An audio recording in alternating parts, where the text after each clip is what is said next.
Cricket match में जब India जीत जाती है तो लोग घरों से निकलकर सड़कों पर आ जाते हैं। आधी रात को वो शोर मचाते हैं, पटाखे जलाते हैं। सोच कर देखो, अगर क्रिकेट के लिए उनका उत्साह उन्हें इतना लाउड बना सकता है, तो यीशु के लिए जिसने पाप और मृत्यु पर जय पाई है, आपका उत्साह कितना लाउड होना चाहिए।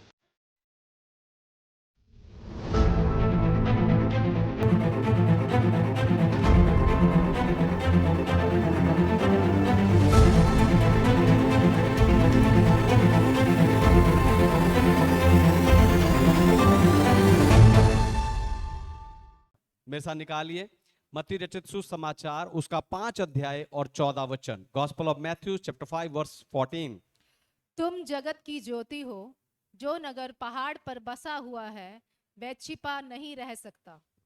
आमीन। परमेश्वर के नाम की महिमा हो। हम एक ऐसे समय में रह रहे हैं जहां हर चीज लाउड है, यानी ऊंची है। सोशल मीडिया लाउड है, संगीत लाउड है, राजनीति लाउड है, पैसा लाउड है, पाप भी लाउड है। लेकिन इस सारे शोर शराबे के बीच में विश्वासी कहां है? विश्वासी पीछे दूर छुपकर बैठकर फुसफुसा रहा। जबकि इस वचन में प्रभु यीशु मसीह एक विश्वासी के प्रकाश को और उसके प्रभाव को भी लाउड कह रहे हैं। तो जीवन को लाउड करने वाली कुछ बातों को बताकर आज मैं आपको उत्साहित करने जा रहा हूं। लेकिन उससे पहले मैं चाहता हूं कि दुनिया भर से जितने विश्वासी आत्मिक उत्साह की सभा के संदेश को सुनते हैं, हम जोरदार ताली से उनका स्वागत करें।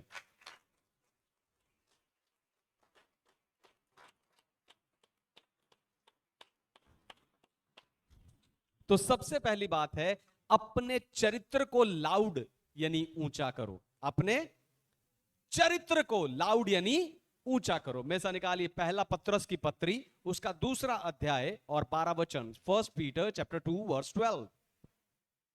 अन्य जातियों में तुम्हारा चाल चलन भला हो, ताकि जिन जिन बातों में वे तुम्हें कुकर्मी जानकर बदनाम करते हैं, वे तुम्हारे भले कामों को देखकर उन्हीं के कारण कृपा दृष्टि के दिन परमेश्वर की महिमा करें। आमीन। परमेश्वर के नाम की महिमा। चरित्र तब भी बोलता है जब आप चुप होते हो। आपको बताऊं, जब आप अकेले होते हो या जब आपको कोई देख नहीं रहा होता, उस समय आप जो सोचते हो और जो आप करते हो वही आपका चरित्र होता है। पर आज के समय में सबसे बड़ी बुराई है दोगलापन। लोग चर्च में कुछ और होते हैं और बाहर घर में कुछ और। लोग अपने घर में कुछ और होते हैं और बाहर दोस्तों में कुछ और। इसी दोगलेपन के कारण आज दुनिया की नजर में जो मसीहत है वो मजाक बन चुकी है। अगर आपका संडे का चरित्र और मंडे का चरित्र दोनों अलग हैं, तो आपकी जिंदगी लाउड नहीं है। लेकिन अगर आपका चरित्र आपके घर में, आपके चर्च में, बाजार में, है ना, और बाहर दोस्तों के बीच में एक जैसा है, तो उस समय आपकी जो जिंदगी है वो प्रचार बन जाती है। उस समय आप नहीं बोलते, पर आपका चरित्र आप में से बोलता है। पत्रस ये पत्री सताव सह रहे विश्वासियों को लिख रहा है और उन्हें उनका चरित्र लाउड करने के लिए कह रहा है। वो कह रहा है कि अच्छे काम करो, ताकि जो लोग आज तुम्हें सता रहे हैं, आज तुम्हें दुख दे रहे हैं, तुम्हारे ऊपर सताव कर रहे हैं, कल वही तुम्हारे भले कामों को देखकर स्वर्ग में तुम्हारे पिता की बड़ाई करें।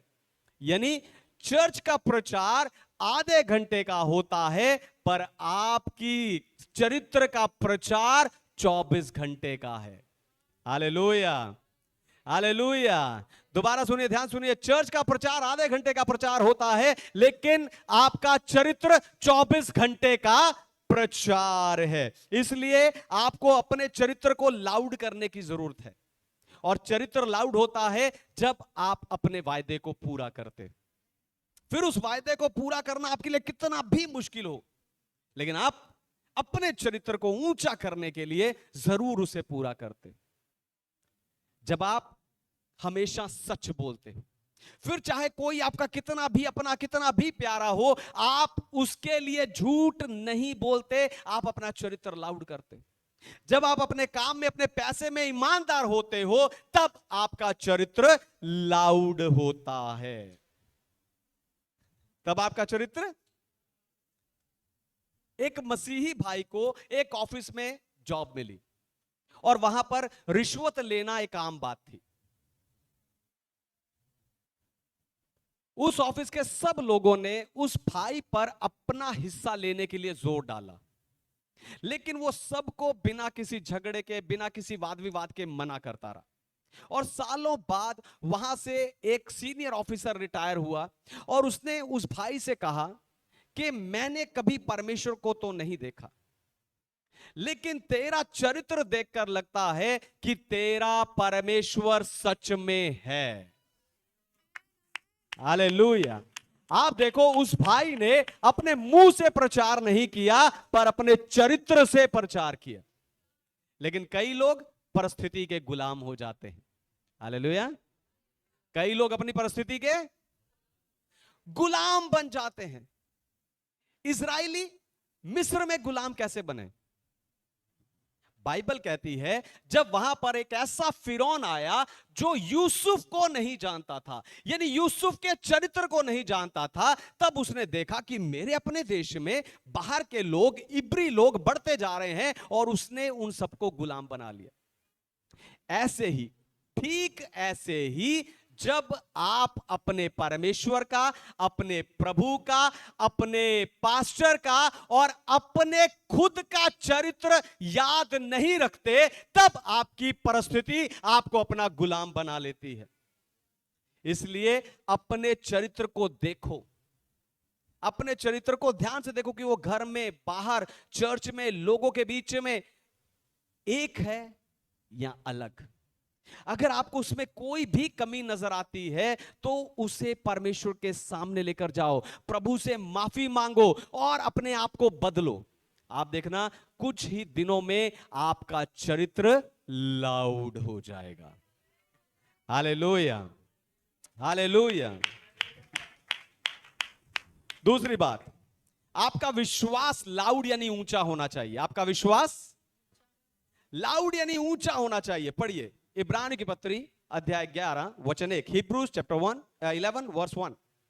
अब विश्वास आशा की हुई वस्तुओं का निश्चय और अनदेखी वस्तुओं का प्रमाण है।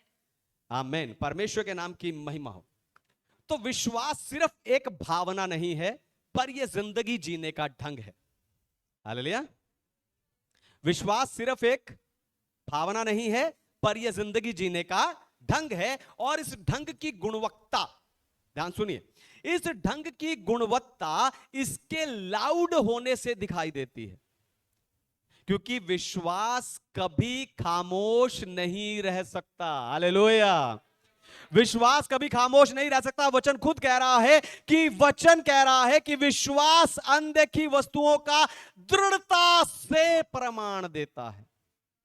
अब्राहम 99 वर्ष का था और उसकी पत्नी बांझ थी, लेकिन परमेश्वर ने उसे वायदा किया कि तेरी संतान आकाश के तारों के समान होगी।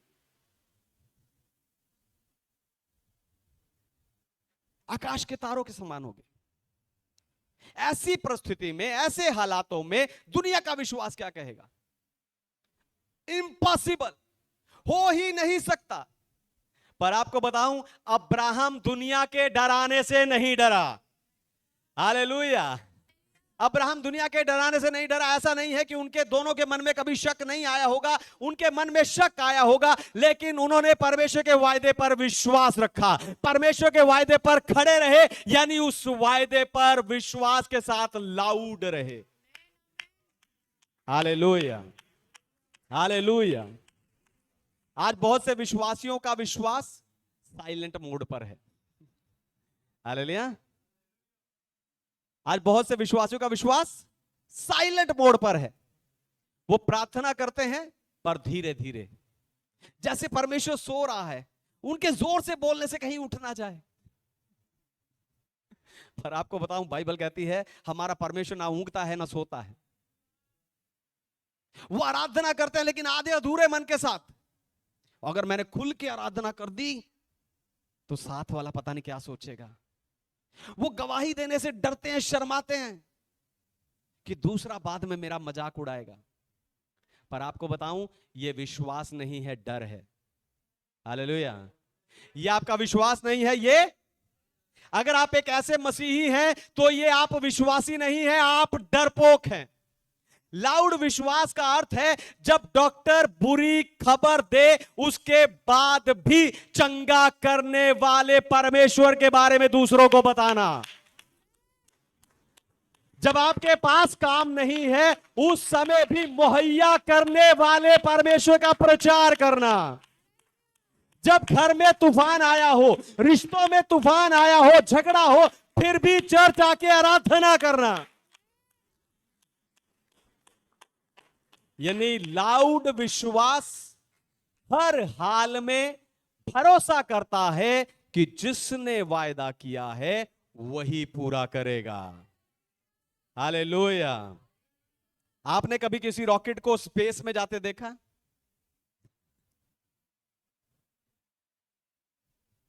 जब एक रॉकेट जमीन पर होता है, जमीन पर खड़ा होता है तो बिल्कुल शांत होता है, कोई शोर शराबा वहां नहीं होता। लेकिन अगर उस रॉकेट को धरती के गुरुत्वाकर्षण को तोड़कर, ग्रेविटी को तोड़कर आकाश को चीरते हुए अंतरिक्ष में जाना है तो उसे अपने अंदर के ईंधन को, उस तेल को पूरी ताकत के साथ जलाना होगा।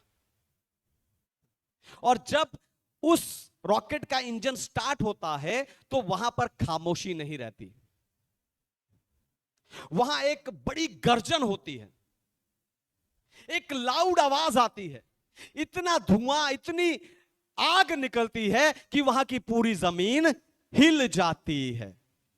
लेकिन अगर रॉकेट सोचने लगे कि मैं बिना आवाज किए साइलेंटली ऊपर उड़ जाऊं, तो वो 1 इंच भी धरती से ऊपर उठ नहीं सकता।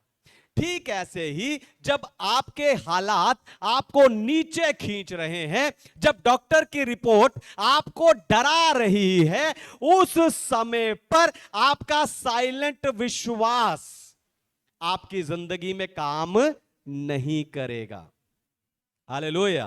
वो आपकी जिंदगी में काम नहीं कर पाएगा। उस वक्त आपको आपके अंदर के आत्मिक तेल को जलाना होगा। हालेलुया। आपको आपके अंदर के आत्मिक ईंधन को जलाना पड़ेगा। आपको परमेश्वर के वायदे की घोषणा जोर से, यानी लाउड करनी होगी। जब आपका विश्वास लाउड होगा, ध्यान सुनिए, जब आपका विश्वास गरजेगा उस समय आप अपनी परिस्थिति के, अपने हालात के ग्रेविटी को तोड़कर असंभव को संभव होते देख पाओगे। Hallelujah, hallelujah. इसलिए अपने विश्वास के साइलेंट मोड से निकलो और तब परमेश्वर आपकी प्रार्थना का उत्तर देगा। हालेलुया। तीसरी बात, आपका उत्साह लाउड यानी ऊंचा होना चाहिए। आपका उत्साह लाउड या ऊंचा होना चाहिए। पढ़िए रोमियो की पत्री 12 अध्याय 11 वचन, रोमन्स चैप्टर 12 वर्स 11। प्रयत्न करने में आलसी ना हो, आत्मिक उन्माद से भरे रहो, प्रभु की सेवा करते रहो। आमीन। परमेश्वर के नाम की महिमा हो। तो प्रकाशित वाक्य की पुस्तक में प्रभु यीशु मसीह 7 कलीसियाओं को संदेश भेजते हैं, और एक संदेश उन्होंने लौदीकिया की कलीसिया को लिखा, भेजा। और ये वो चर्च था जहां पर विश्वासी ना तो ठंडे थे और ना गर्म, गुनगुने थे। इसलिए यीशु कहते, मैं तुम्हें अपने मुंह से उगल दूंगा। पता क्यों? क्योंकि उस चर्च की समस्या पाप या भ्रष्टाचार नहीं था, पर उत्साह की कमी थी।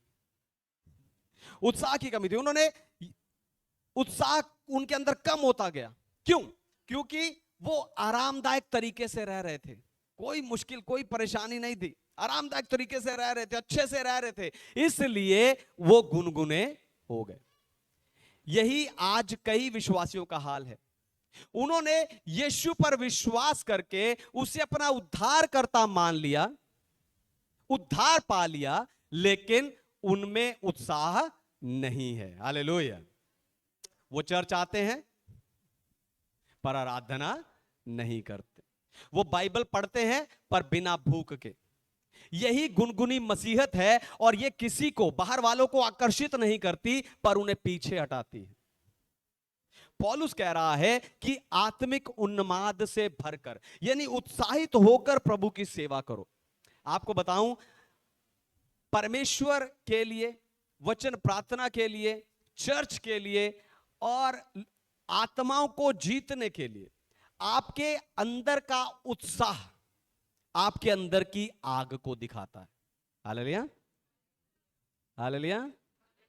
मैं विश्वासी हूं, मैं बहुत प्रार्थना करता हूं, मैं ये मैं वो, लेकिन परमेश्वर के लिए, वचन प्रार्थना के लिए, चर्च के लिए और आत्माओं को जीतने के लिए आपका उत्साह आपके अंदर की आग को दिखाता है।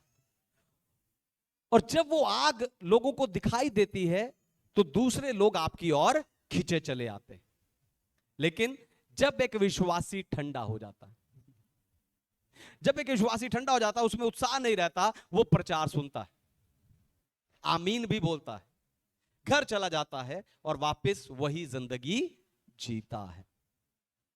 ये सिर्फ चर्च आकर हाजिरी लगाना है।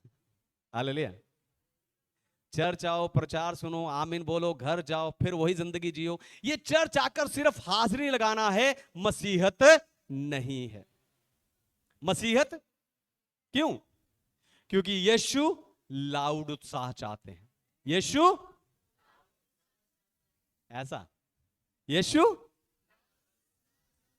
लाउड उत्साह चाहता है, क्योंकि यीशु खुद लाउड उद्धार करता है। जब वो इस दुनिया में था, उसने पुकार के कहा है, बहुत से लोगों मेरे पास आओ, मैं तुम्हें विश्राम दूंगा। जो धर्म ने नहीं दिया, जो रीति रिवाजों ने नहीं दिया, जो लोगों ने नहीं दिया, मेरे पास आओ, मैं दूंगा।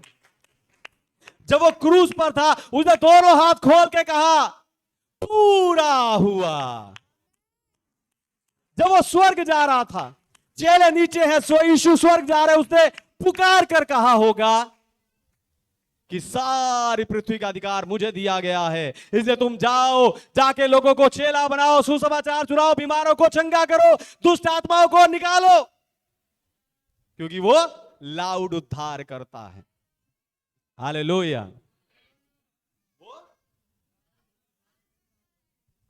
वो लाउड उद्धार करता है। क्रिकेट मैच में जब इंडिया जीत जाती है तो लोग घरों से निकलकर सड़कों पर आ जाते हैं। आधी रात को वो शोर मचाते हैं, पटाखे जलाते हैं।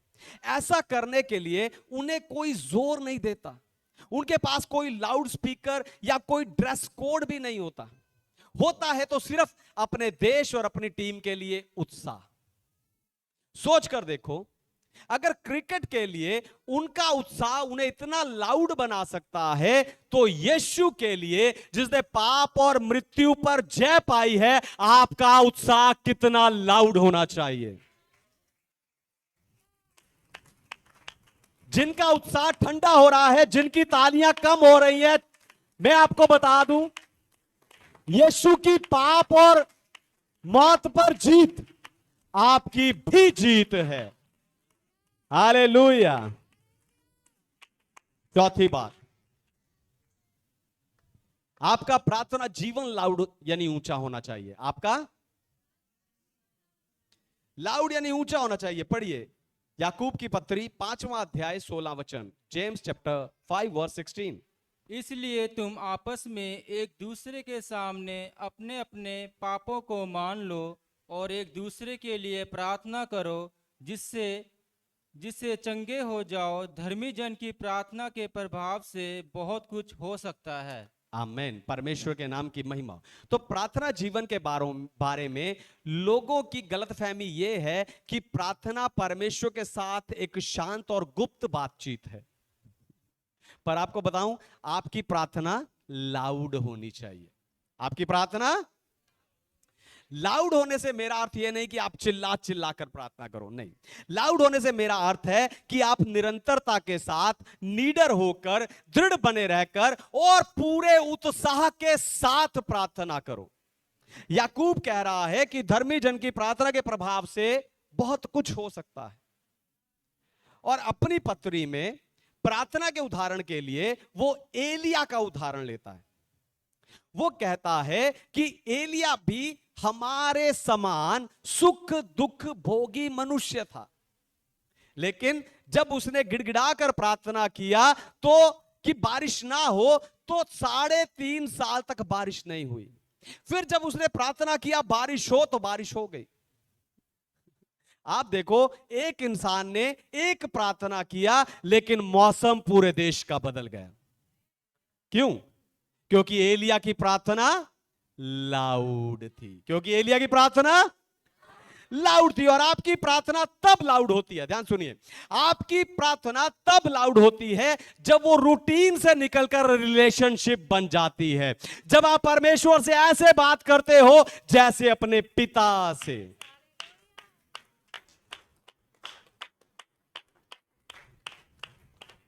एक छोटी बच्ची थी, वो रात में सोई और उसे एक भयानक सपना आया। एक बहुत बुरा सपना उसने देखा और वो उठ गई, उठकर रोती रही और पापा पापा पापा चिल्लाती रही।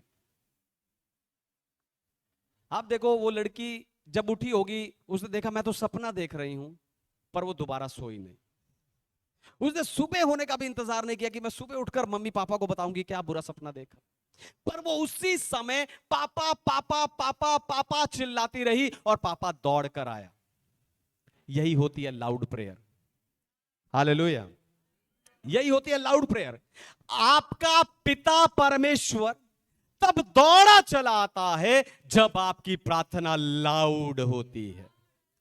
हालेलुया, जब आपकी प्रार्थना लाउड होती है। पर समस्या यह है, आप धीरे धीरे प्रार्थना करते हैं ताकि आपको नींद आ जाए। हालेलुया, आप धीरे धीरे प्रार्थना करते हो ताकि आपको नींद आ जाए। और बाकी सबसे, कलीसिया से, पास्टर से कहते हो पास्टर जी मेरे लिए प्रार्थना करो, क्योंकि प्रार्थना बैठते मुझे नींद आ जाती है। पर आपको बताऊं, नींद प्रार्थना में बैठने से नहीं आती, पर प्रार्थना के तरीके से आती है। जब आप शरीर में प्रार्थना करते हो तब आपको नींद आती है, लेकिन जब आप उस प्रार्थना में दृढ़ता से बने रहते हो, दृढ़ होकर बने रहते हो और शरीर से निकलकर आत्मा में पहुंचते हो, तब आपकी नींद भाग जाती है। हालेलुया, तब आपकी नींद भाग जाती है। एक पास्टर साहब ने प्रार्थना पर मेरे प्रचार सुने। उन्होंने एक हफ्ते में प्रार्थना पर मेरे सारे प्रचार सुन लिए और उत्साहित होकर मुझे फोन किया। कहते पास्टर जी मैं आपके पास आना चाहता हूं, 3 दिन आपके साथ रहकर आपके साथ प्रार्थना करना चाहता हूं। मैंने कहा पास्टर जी आप आओ, लेकिन मेरी प्रार्थना बदलती रहती है।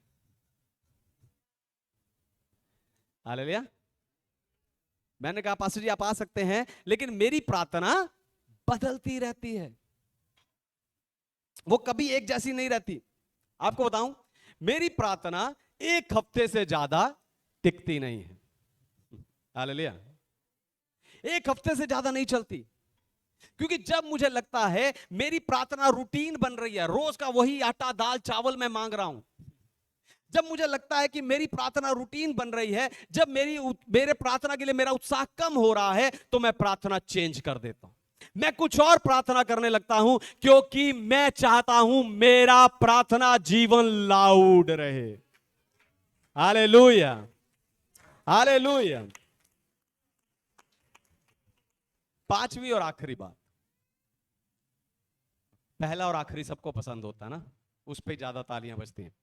तो पांचवी और आखिरी बात, आपकी सेवा लाउड यानी ऊंची होनी चाहिए। आपकी सेवा लाउड यानी ऊंची होनी चाहिए। निकालिए गलातियों की पत्री 5 अध्याय 13 वचन, गलेशियंस चैप्टर 5 वर्स 13।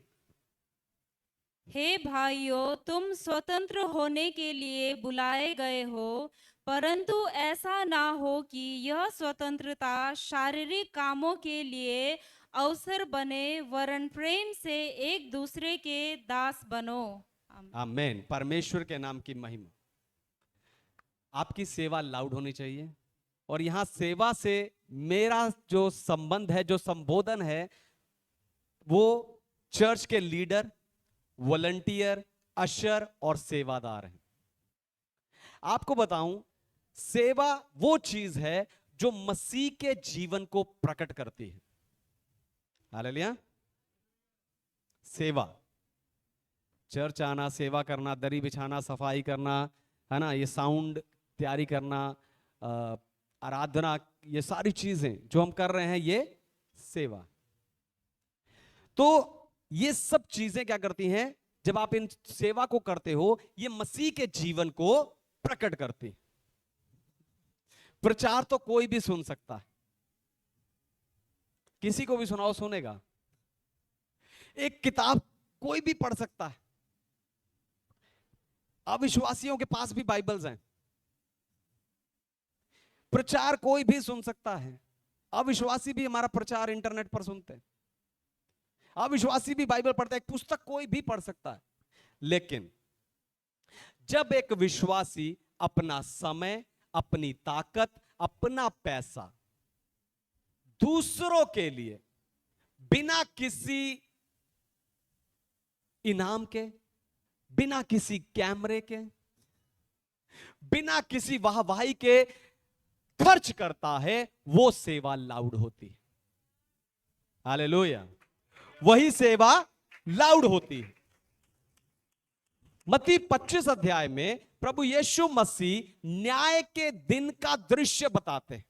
वो कहते हैं, उस दिन मैं अपनी भेड़ों से कहूंगा कि मेरे राज्य में प्रवेश करो। क्यों? क्योंकि जब मैं भूखा था तुमने मुझे खाना खिलाया, जब मैं प्यासा था तुमने मुझे पानी पिलाया, जब मैं मुसाफिर था, बेघर था, या एक अनजाने शहर में था, परदेसी था, तुमने मुझे अपने घर में रखा, जब मैं नंगा था तुमने मुझे कपड़े दिए, जब मैं हॉस्पिटल में था तुम मुझे मिलने आए, जब मैं बंदी गृह में था तुम मुझे देखने आए। और वो कहते हैं कि प्रभु हमने ऐसा कब किया? प्रभु कहते, जो तुमने मेरे छोटे के साथ किया वो मेरे साथ किया, वो मेरे साथ किया है। आपको बताऊं, आप जब भी किसी की मदद करते हो, ध्यान सुनो, आप जब भी किसी की मदद करते हो, किसी की सेवा करते हो, तो आप इस दुनिया में यीशु के हाथ, यीशु के पैर और यीशु का चेहरा बनते हो। और इसी से आपकी सेवा लाउड होती है। हालेलुया। इसी से आपकी सेवा लाउड होती है। लेकिन आज कई मसीही लोग, कई विश्वासी लोग सेवा को विकल्प समझते हैं। विकल्प समझते हैं, ऑप्शन। मैं बिजी हूं, नहीं आ सकता, मेरे अपने काम हैं, मेरी अपनी समस्याएं हैं, जब टाइम मिलेगा फिर करूंगा, रिटायरमेंट के बाद देखेंगे। जबकि बाइबल आज्ञा दे रही है, एक दूसरे के दास बनो, यानी एक दूसरे की सेवा करो। हालेलुया। पर सेवा में स्थिरता जरूरी है। सेवा में एक बार सेवा करना आसान है। एक बार झाड़ू लगा दिया, एक बार दरियां बिछा दी, एक बार दरियां उठा दी, एक बार खाना सर्व कर दिया, एक बार सेवा करना आसान है। लेकिन जो बार बार लगातार करता है बिना किसी भी फायदे के, हालेलुया, कोई उसे धन्यवाद नहीं दे रहा, कोई उस पर ध्यान नहीं दे रहा, तब भी करना आपकी सेवा को लाउड बनाता। उस समय पर दुनिया आपकी सेवा को देखकर कंफ्यूज होती है। और सोचती है ये क्यों कर रहा है, जब इसमें कोई फायदा नहीं मिल रहा तो ये क्यों कर रहा। लेकिन ये सिर्फ आप जानते हो कि ये आपके अपने फायदे के लिए नहीं है, पर आपके परमेश्वर के राज्य के लिए है। आपके परमेश्वर के राज्य के लिए। यानी उस समय आप कुछ नहीं कह रहे होते, पर आपकी सेवा लाउड होकर बोलती है कि मेरा परमेश्वर अच्छा है, भला है, प्रेमी है, और मैं उसका स्वरूप और समानता हूं। इसलिए आज सेवा करने का निर्णय लो। हालेलुया। इसलिए आज सेवा करने का निर्णय लो, कल नहीं, आज। क्योंकि कल पर सेवा को टालना सेवा का इनकार करना है। हालेलुया। कल पर सेवा को टालना सेवा का इनकार करना होता है। मैं परमेश्वर के राज्य के लिए, आपको खुद देखना है कि मैं परमेश्वर के राज्य के लिए या चर्च के लिए क्या योगदान दे सकता हूं। ऐसा कौन सा काम है जो मैं कर सकता हूं, और वो आपको करना है। नहीं तो अपने पड़ोस में, अपने साथ स्कूल में या कॉलेज में पढ़ने वाले बच्चों में, आपके साथ ऑफिस में काम करने वाले लोगों में, या किसी जरूरतमंद की मदद करो। जब आप ऐसा करोगे, वो आपके अंदर से आपकी लाउड सेवा को देखकर आपके परमेश्वर को देखेंगे। हालेलुया। वो आपके परमेश्वर को देखेंगे। तो लास्ट में एक कहानी बता के खत्म करूंगा। एक गांव के पास एक लाइट हाउस था। वो रात में आने वाले जाने वाले जहाजों को रोशनी देता था। लेकिन एक दिन उस लाइट हाउस में काम करने वाले ने सोचा कि मैं इतना लाउड क्यों हूं, मेरी रोशनी इतनी चमकदार क्यों हो, और इस ज्यादा चमकदार रोशनी तो कई लोगों को परेशान भी करती होगी, उन्हें इरिटेट भी करती होगी। और उसने उस रोशनी को थोड़ा कम कर दिया, और अगले दिन उसने फिर उस रोशनी को दोबारा थोड़ा और कम कर दिया। फिर एक दिन तूफान आया, और एक जहाज जो तूफान में फंसा हुआ था उस कम रोशनी को देख नहीं पाया, और वो पहाड़ से टकराकर टूट गया और 23 लोग मर गए। जब इंक्वायरी हुई तो इंक्वायरी ऑफिसर ने उससे पूछा कि तुमने लाइट हाउस की लाइट कम क्यों की थी, पर वो कोई जवाब नहीं दे पाया। आज वो लाइट हाउस आप हैं। हालेलुया। आज वो लाइट हाउस आप हैं। दुनिया में पाप का, बुराई का, निराशा का तूफान आया हुआ है, और परमेश्वर का बनाया हुआ इंसान उसमें डूब रहा है, मर रहा है। लेकिन अगर उन डूबते और मरते हुए इंसान को आपका लाउड चरित्र, आपका लाउड विश्वास, आपका लाउड उत्साह, आपकी लाउड प्रार्थना, आपकी लाउड सेवा दिख जाए, तो शायद वो डूबने से बच सकता है।